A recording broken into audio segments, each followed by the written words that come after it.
You're listening to The Takeaway with John Hockenberry and Celeste Headley.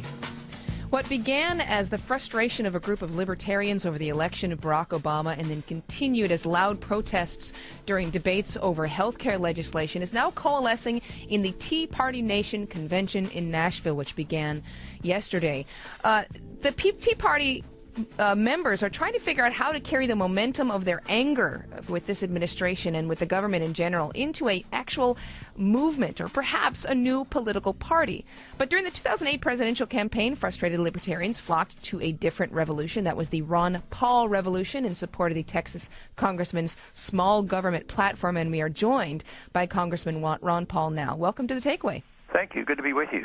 So I'm wondering how you feel about this Tea Party campaign. Is it as an extension as the supporters of your presidential campaign? Oh, I think it is an extension in many ways because there's a lot of people who are very unhappy with the current events in government and what's happening. But that doesn't mean that everybody goes to every one of these Tea Party groups endorses what I've been doing.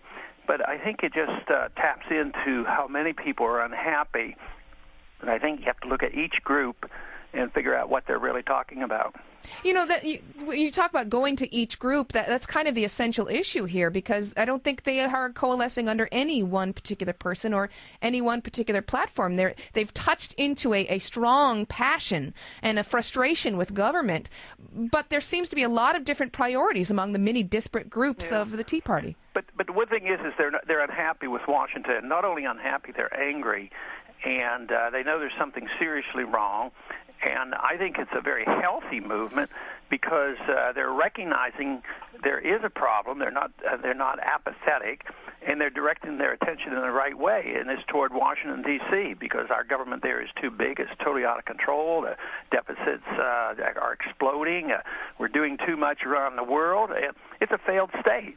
But our responsibility, those of us who are involved, should try to sort this out and tell them what the solutions are, and that's what I concentrate on a lot, and certainly in the campaign I did.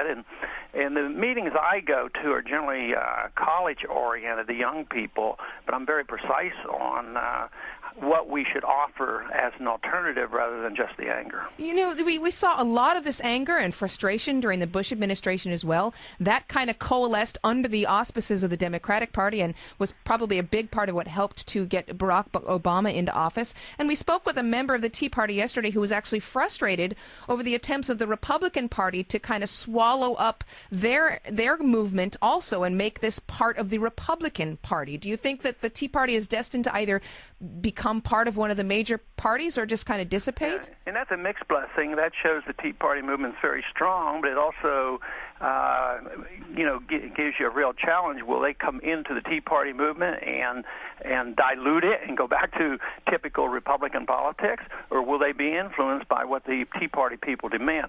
The real frustration comes from the fact that we don't have true democracy here. If you're not a Republican or Democrat, you can't get very far. How many congressmen are independent or third-party members? It's just difficult because it's hard to get on the ballots, hard to get into debates, hard to get the coverage, hard to raise money. It always bothers me that we go overseas and fight and kill, and we're going to spread democracy, and we have a lot of shortcomings here. So movements like this can't go into a party. But I also believe if there's a true revolution, a change in ideas, that it will pervade in both parties. If there's a change in attitude about economic system and what we should do with foreign policy, we will eventually influence both parties. But Congressman, that's just my worry here. I mean, everyone is waiting for the independents to coalesce under some political program, but you're talking about something that we've heard really since before Ronald Reagan, running against Washington, calling for smaller government. It's the same sort of message. It's the same. I mean, Bill Clinton had this message. The Bushes had this message. Run against Washington. Then you get into Washington, and all of a sudden you're co-opted by Washington, and we have the situation that we're dealing with now. Yeah, but there's a difference this time because there's greater anger in the movement that's outside the party structure. So is Ross Perot. Yeah, and that was a start, and there was no follow-through, but his philosophy wasn't as precise. He was only able to do it because he was wealthy. I mean, he tapped into it, but there was no follow-through. Once he was gone, it was over. But I think right now this is not going to go away because government has failed. They're not going to get out of this mess soon. The deficits aren't going to go away. They're going to get worse. The monetary system is going to get worse. The dollar is going to have bigger trouble. We're going to have inflation. The foreign policy is deeply flawed. And people know that we don't get any change regardless of the party. I think there is a hunger and an appetite out there for a departure from the two-party system. But, you know, what I'm seeing with the Tea Party is a party that most likely may get swallowed up by the Republicans. I mean, the people speaking at the convention are for the most part, Republican politicians or Republican activists. There's a lot of Tea Party people boycotting the convention because they don't get along with the other people in the Tea Party. They don't agree on what's important. It's pretty messy business. There's no doubt about it. But when you look at the big picture, there's still some benefits from this.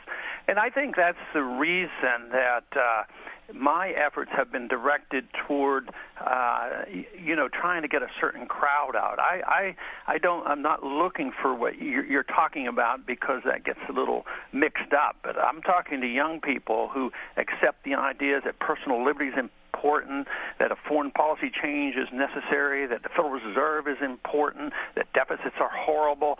And if you go to some of these Tea Party movements, it's all mixed up. I mean, they might want to expand the war overseas, and we can't solve our problems if we don't change our foreign policy.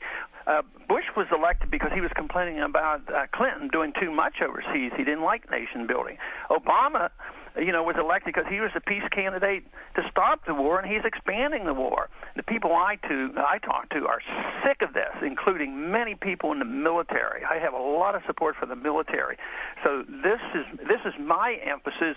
So yes, I certainly don't have control on what all the Tea Party people are thinking, but I compete with the Republican Party that wants to go in and make them adapt to the typical Republican message.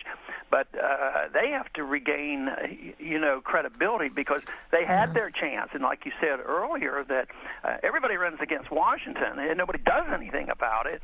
And that's why we have this Tea Party movement. So it's we'll real. have to see if it actually results in third-party politics. Ron Paul is the Republican representative for the 14th Congressional District of Texas.